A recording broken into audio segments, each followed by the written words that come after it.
avec cette réflexion sur la souveraineté que j'entame aujourd'hui, présentement, dans ce podcast. Nous entrons véritablement dans le cœur de la doctrine socialiste. Chacun sait que l'affirmation de cette souveraineté chinoise a été difficile, déjà sous Mao, même après avoir été reconquise en 1949, parce que la Chine évoluait dans le giron de l'Union soviétique, du moins jusqu'en 1960.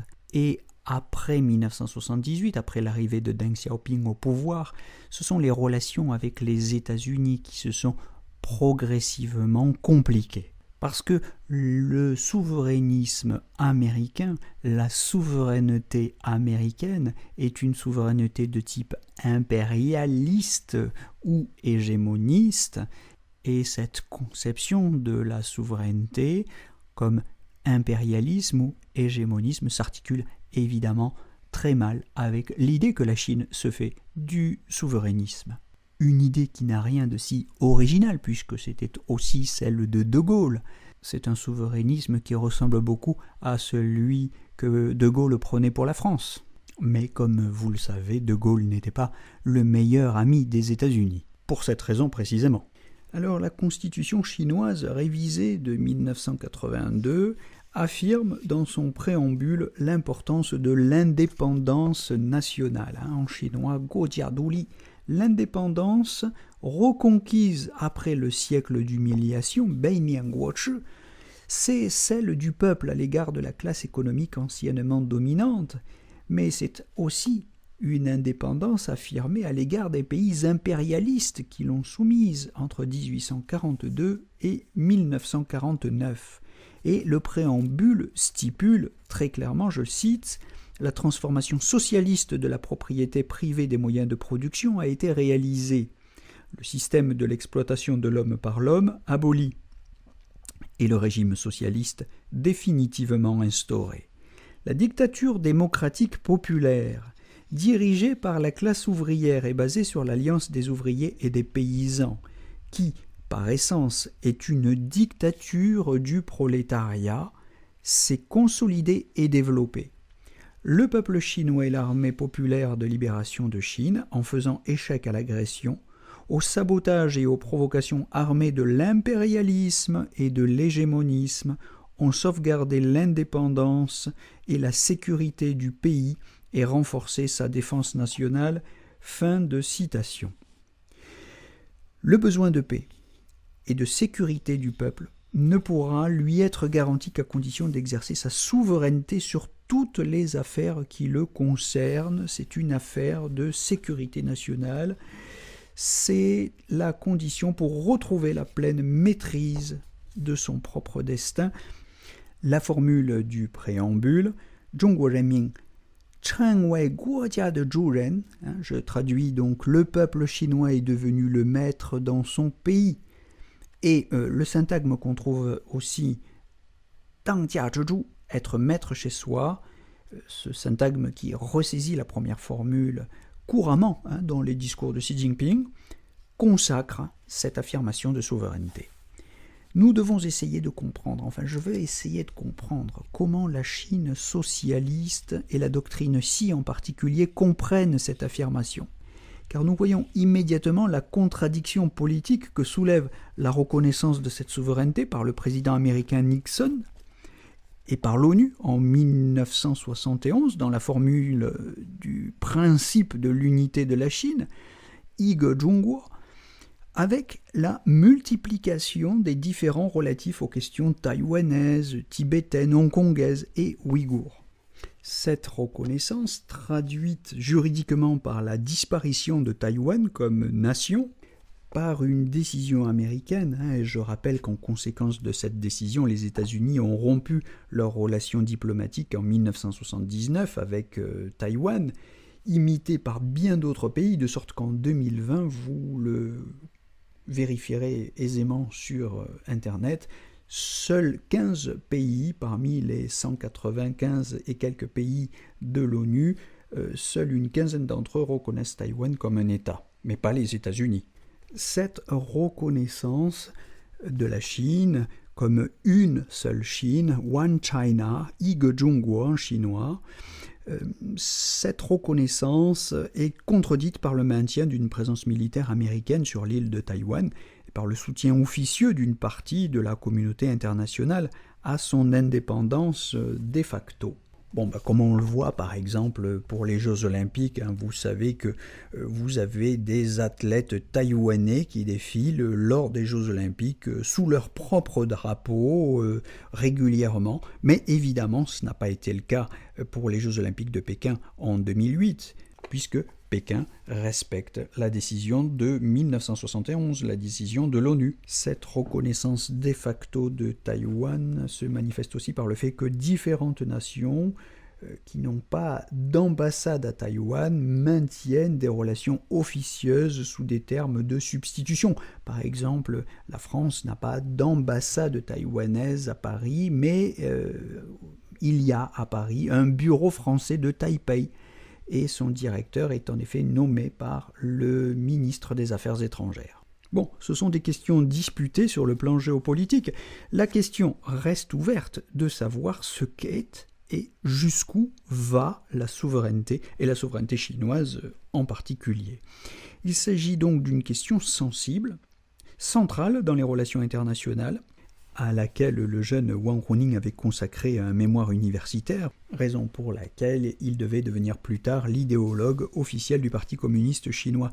Ses recherches de Jean Bodin à Jacques Maritain sur les théories de la souveraineté développées par la bourgeoisie occidentale, et les prolongements de cette réflexion dans Guojia Zhuquan, dans la souveraineté nationale, ces réflexions manifestent la centralité d'un questionnement éclairé par la doctrine de Jean Bodin, qui définissait la souveraineté, rappelons-le, comme la puissance absolue et perpétuelle d'une république.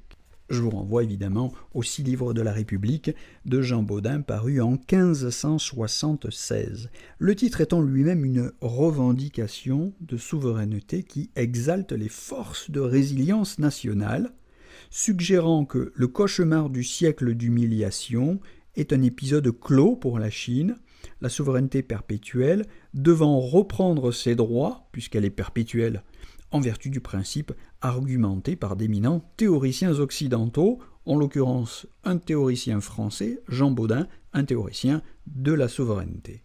Mais il ne s'agit pas simplement de réparer un traumatisme passé, et la menace qui pèse sur le principe même de souveraineté est toujours actuelle.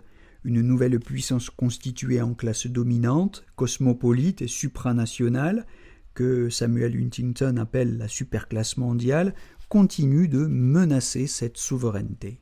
Pas simplement les États-Unis, mais la haute finance mondialisée. Le discours souverainiste de Wang Huning est un remède de convalescence autant qu'une mesure d'avant-garde, spécialement lisible dans les USA contre les USA,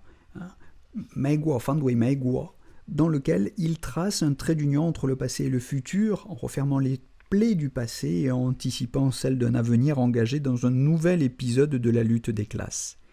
Il est aux prises avec les entreprises mondialistes anti-souverainistes de cette nouvelle superclasse mondiale, dont l'une des figures les plus éminentes, Warren Buffett, déclarait, je cite, « Il y a une lutte des classes évidemment, mais c'est ma classe, c'est la classe des riches qui mène la lutte et nous sommes en train de la gagner. » Fin de citation, propos de Warren Buffett, extrait d'une interview à CNN du 19 juin 2005 et cité par le New York Times le 25 novembre 2006.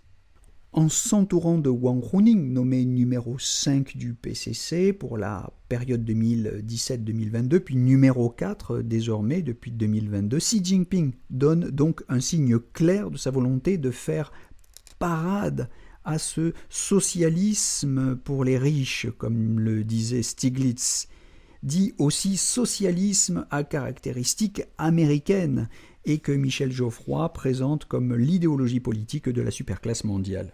Pour le définir au passage, ce socialisme pour les riches de Joseph Stiglitz se caractérise par la privatisation des profits et par la socialisation des pertes et des risques. C'est ce qu'il appelle aussi le socialisme à caractéristiques américaines. Alors face à ce modèle, on comprend la stratégie, l'intérêt stratégique d'un État léniniste fort qui s'oppose à la stratégie néo-marxiste du dépérissement de l'État choisie par le socialisme des riches. Pour cette superclasse mondiale, le traditionnel gouvernement des peuples par un souverain édictant la loi sur son territoire doit laisser la place à une gouvernance qui réalise l'idéal d'une mondialisation sans frontières, où l'obstacle des identités culturelles, les consentements populaires et les souverainetés nationales cèdent au profit du marché. Jean Monnet, en philosophe de cette idéologie antinationaliste, écrivait que, je le cite, « les nations souveraines du passé ne sont plus le cadre où peuvent se résoudre les problèmes du présent ». Et la communauté européenne elle-même n'est qu'une étape vers les formes d'organisation du monde de demain. Fin de citation. Vous trouvez ce propos dans les mémoires de Jean Monnet aux éditions Fayard, page 617. Du coup, on peut être surpris de découvrir que la Chine socialiste reprend à son compte le vocabulaire de la gouvernance, terme emprunté à la novlangue mondialiste. Le titre des discours de Xi Jinping, traduit aux éditions du Peuple, à partir du chinois Li Zheng, ne parle pas de gouvernement, mais effectivement plutôt de gouvernance, comme cela a été traduit dans la version française, governance dans la version anglaise. Cette difficulté, qui ne doit pas nous tromper, mais qui est le lieu d'une ambiguïté effectivement, s'interprète de deux manières possibles. On peut d'abord simplement considérer qu'en s'ouvrant au marché mondialisé en 1978 avec Deng Xiaoping, la Chine a renoncé au marxisme et au socialisme, qu'elle s'est rangée à l'idéologie libre-échangiste de la superclasse mondiale. L'argumentaire qui s'est développé autour de cette hypothèse, généralement construit autour du concept de capitalisme d'État, on en reparlera, concept très important, tente de lire le discours d'ouverture du sommet de Davos tenu par Xi Jinping le 17 janvier 2017 comme un aveu, comme l'aveu d'une complicité à l'égard de cette mondialisation, de cette gouvernance mondiale voulue par la superclasse mondiale. Mais mon hypothèse consiste plutôt à considérer que ce n'est là qu'une apparence et que le vocabulaire de la gouvernance, comme la désormais fameuse allocution de Xi Jinping au sommet de Davos, ne sont que des trompe-l'œil destinés à détendre les antagonismes, à éviter les postures figées, les postures d'affrontement idéologique et terminologique, dans un contexte de menace guerrière qui n'a cessé de croître, qui ne cesse de croître à l'heure où je vous parle, c'est-à-dire au printemps 2024, même après l'élection de Joe Biden, car la vision chinoise du libre-échange dans un monde multipolaire, fondé sur le respect de la souveraineté des États, s'oppose à la vision hégémonique américaine, qu'elle soit démocrate ou républicaine. Je pense aux doctrines de Trump, Make America Great Again ou America First, et je pense à la doctrine de Biden, Build Back Better World, Be Free W. Nous reparlerons de ces différences, mais il ne me semble pas qu'on puisse voir dans le souverainisme à la chinoise un casus belli et une provocation contre l'Occident, puisque, outre les racines bodiniennes, c'est-à-dire françaises, de cette conception de la souveraineté, réaffirmée, réinterprétée, remis au goût du jour par Wang Huning, celui de Xi Jinping rend publiquement hommage à l'esprit des traités de Westphalie. Et ça, c'est un point très important sur lequel je voudrais terminer cette capsule en vous citant Xi Jinping lui-même qui écrit au tome 2 de la gouvernance de la Chine « Depuis l'époque moderne, établir un ordre international juste et équitable a toujours été un objectif pour lequel œuvre inlassablement l'humanité.